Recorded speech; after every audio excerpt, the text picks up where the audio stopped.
Hello. Again, this is supposed to be the second part of the class, considering that we already had a break. And I'm going to invite you to take a look at the website that I showed you before, which is the one on lo.org. Um, Likely, we're going to see that now the audio is going to be available for us. And here we go with the dialogue. Okay, I'm going to make this larger. We're going to be following the script while we listen to the speakers, all right? Here we go. So now that there's so much technology to be able to read things, do you still read things the old-fashioned way, like newspapers, magazines, real books? Right. Oh, good question. I think it depends. I've stopped buying magazines and newspapers, definitely. I don't I always access that online because it's so easy and convenient, and you can read different newspapers from different countries all over the world, and it's really easy to access. So I've stopped buying any of those kinds of things, magazines too. But with books, I sometimes still buy books that I really would like to have and like to keep. I used to collect books, but I've stopped doing that too, unless I really, really like the book and want it to as a keepsake. Um, yeah, so my habits of reading, I guess, have also changed. I use my phone to access most of newspapers and magazines, and or use my iPad to do that. Yeah, it's really convenient. About you? Did you change your reading habits with changes in technology? Yes, I definitely did.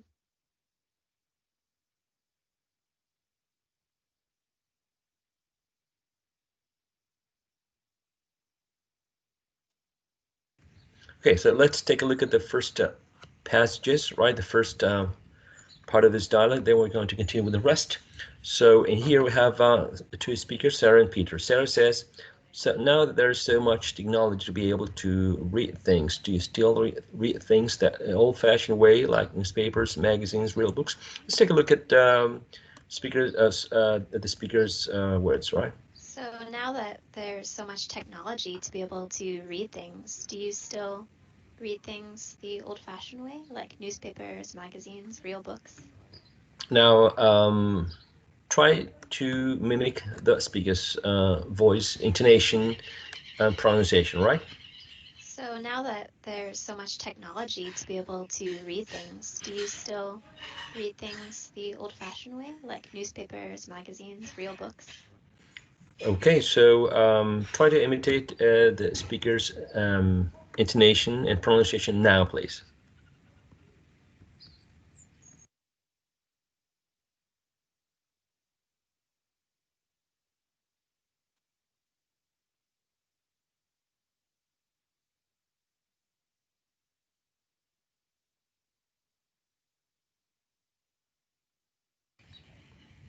Okay, so um, let's talk about this section. And here we have a couple of questions. Which sounds here are voiced? Which sounds are voiced? That's my first question. Now, my second question is which sounds are fricative? Which sounds are fricative? So take a moment to take a look at these paragraph and focus on those two questions.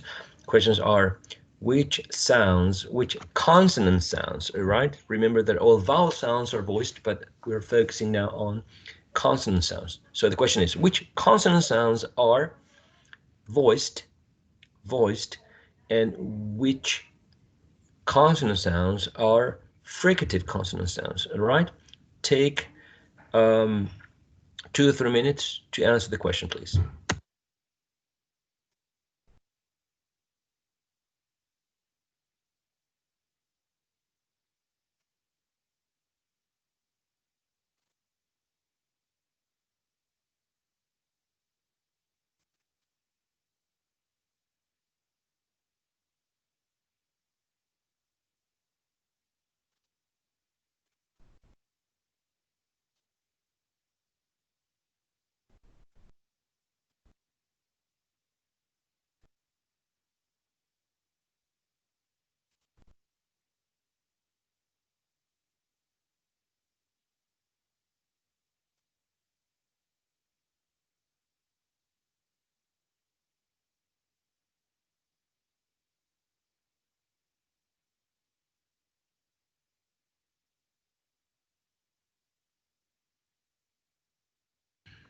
Okay, let's take a look at your answers or whatever you were able to do in the meantime. So in the first word, so do you have any voiced sounds?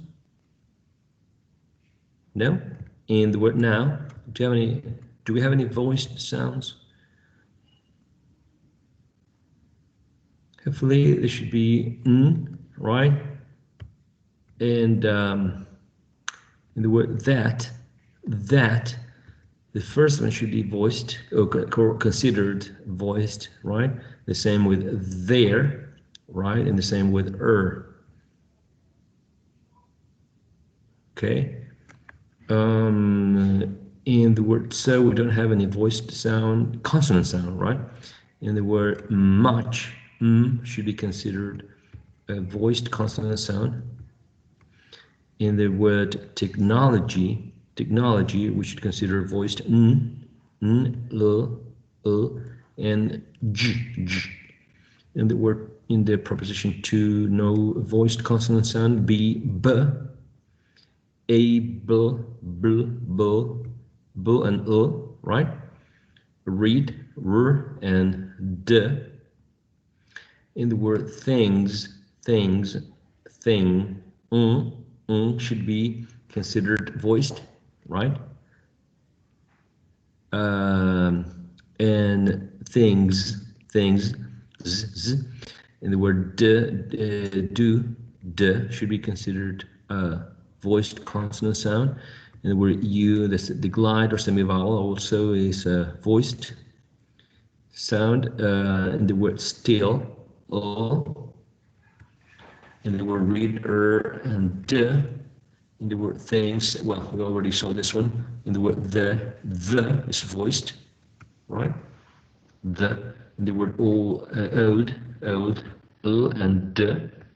In the word fashion, word the sound sorry. In the word way, the glide w. In the word like in the word newspapers,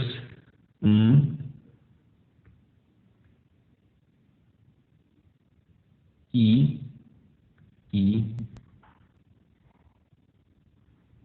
um, per, papers, um, this one, so,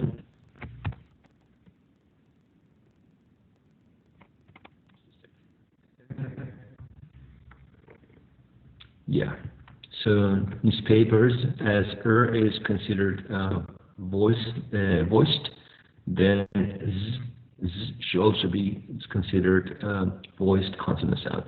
Magazine, we have we have g, we have z, and we have z. Magazines, and and o, and then finally in that certain right? So those would be the voiced consonant sound, right? And the second question was, which consonant sounds are fricative? Which consonant sounds are fricative consonant sounds here? So we have right? We have as in that, as in there. There's so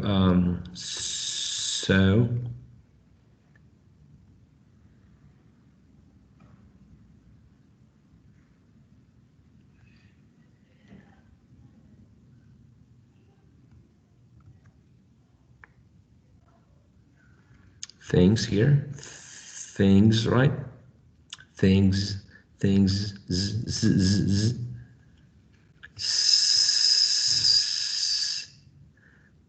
again, the, right? The,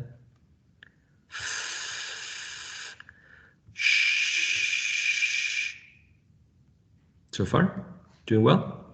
Newspaper, papers, and the word magazines, right? We have z and z at the end. And finally, in books, we have the final.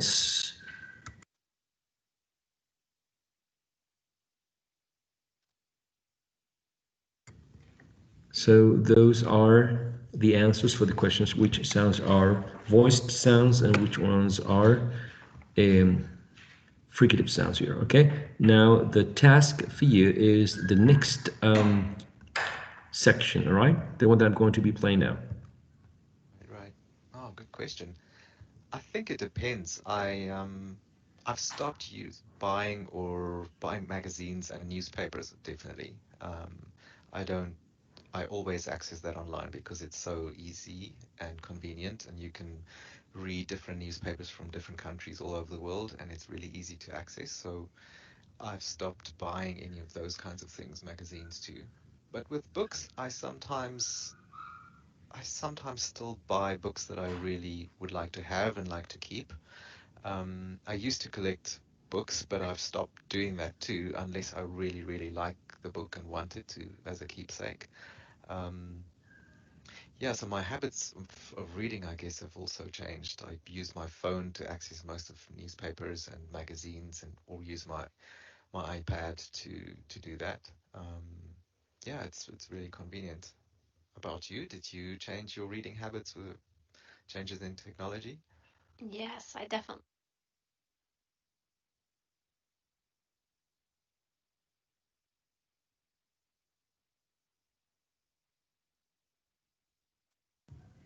All right, so now the task is yours. You have to go through Peter's part, and what I want you to do is I want you to answer the following questions. All right. First, I want you to take a look um, at the paragraph. I want you to take a look at this in terms of pronunciation. I want you to listen to the speaker, and I want you to practice this first, okay? Now, the first question about this specific paragraph is the following. Um, which words contain liquid sounds?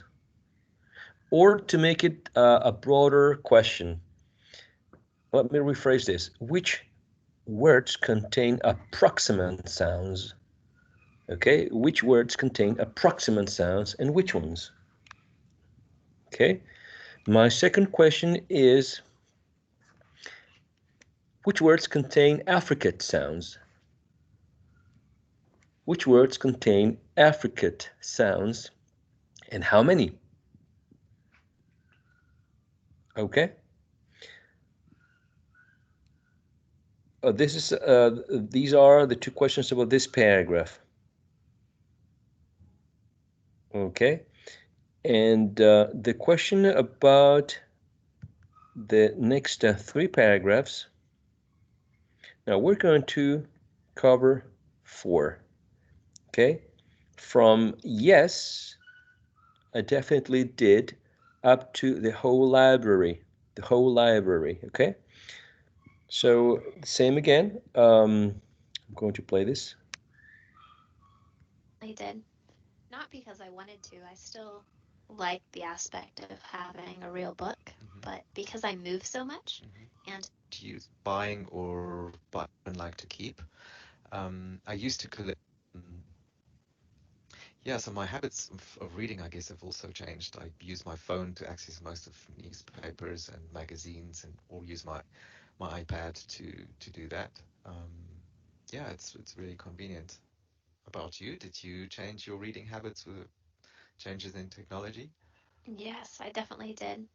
Not because I wanted to. I still like the aspect of having a real book, Hmm. but because I move so much Hmm. and internationally, it's just not practical Right. to bring all your books with you. So Yeah, much weight. I agree. So I have a Kindle, Hmm. but I found since I got an iTouch Hmm. that I tend to read all of my books from there because I always have it with me and it's Mm. light and it's portable and it holds like so many books. Yeah, I know. It's so convenient. You can just take everything with you, your whole library. It really is.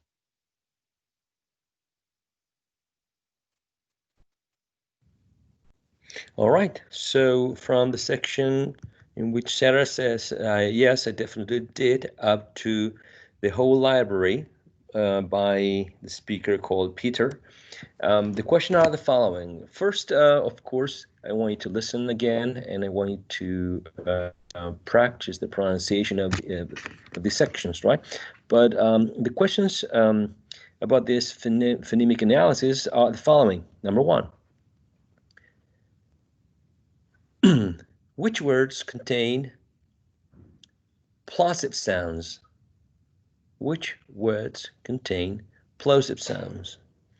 And how many of them are alveolar? Which words contain plosive sounds?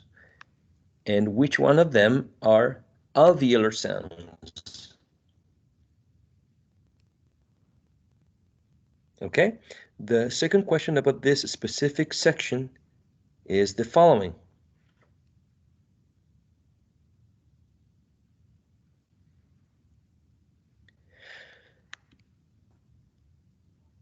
Which words contain initial voiceless sounds?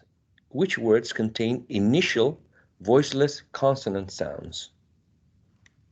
Okay, again, which words contain initial voiceless consonant sounds?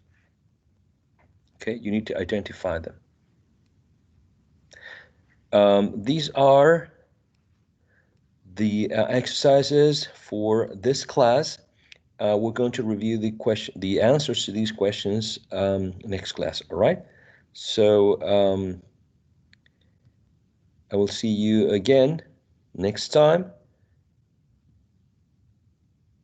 You all take care. Goodbye, everyone.